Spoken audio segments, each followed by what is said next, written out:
something you said here at the podium on March 23rd when you were originally asked if the White House might have had any role in providing information to Chairman Nunes.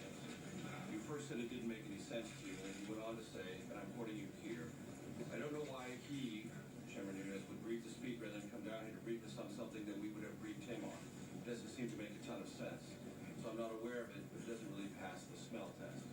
There's now reporting, which I can't tell if you're disputing or not, that identifies two people within this White House as the sources of this information. So I'm just trying to put these things together. Right. Where you said that doesn't pass the smell test on March 23rd. Now there's reporting I think, again, within the White House that they were the sources of this.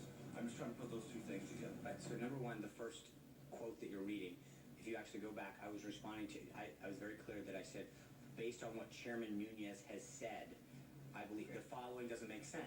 So I'm that's guessing that an important you've part learned of it. something new since then. So please tell us. Right, and again, no, because again, Major, I've commented on this both yesterday and today, that your obsession with who talked to whom and when is not the answer here. It should be the substance. In the same way that when you guys print a story with 18 anonymous sources, your obsession is the substance. It seems now that you continue to look at it from a backwards prism, which is, you know, what happened, who drove in what gate, who did they meet with, what were they wearing that day, as opposed to what's the underlying substance of this. Did something happen in the 2016 election?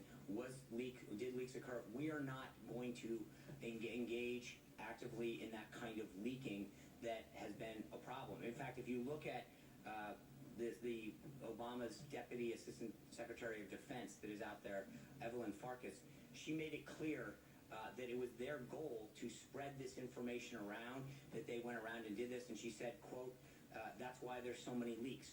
They have admitted on the record that this was their goal, to leak stuff and they literally, she said on the record, Trump's team. There are serious questions out there about what happened and why and who did it.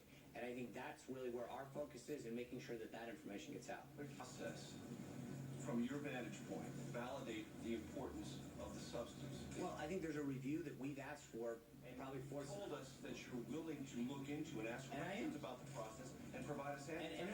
No. Don't. Please don't put words in my mouth. I never said I would provide you answers. I said we would look into it. The responsible thing for us to do is to provide the individuals and the committees who are doing the review the materials that they're looking for, or some of them. We don't know what they're exactly looking for, what they've seen, and what they haven't. Our goal is to be as forthright as possible. They asked the intelligence intelligence communities and others in a March letter for information. We are willing to provide them with the information that we have, the materials that we have come across. And I think that is an important step. Again, it is not, our obligation is to make sure that a review is done both in the House and the Senate as we asked for a few weeks ago, not to make sure that we illegally leak out information to you. And when you say we have information, are you disputing the reports in the New York Times? I'm not commenting on the reports, Major. I just got asked the same question. You're saying we, so I'm just trying to find out. I'm saying no. We, meaning the White House, is not going to start confirming for the first time. I get it. We are not going to start commenting on one-off anonymous sources that publications publish. If it were wrong, would you tell us? I'm not gonna get into it. As I just said, I get it how many times you can ask the same question. Hunter,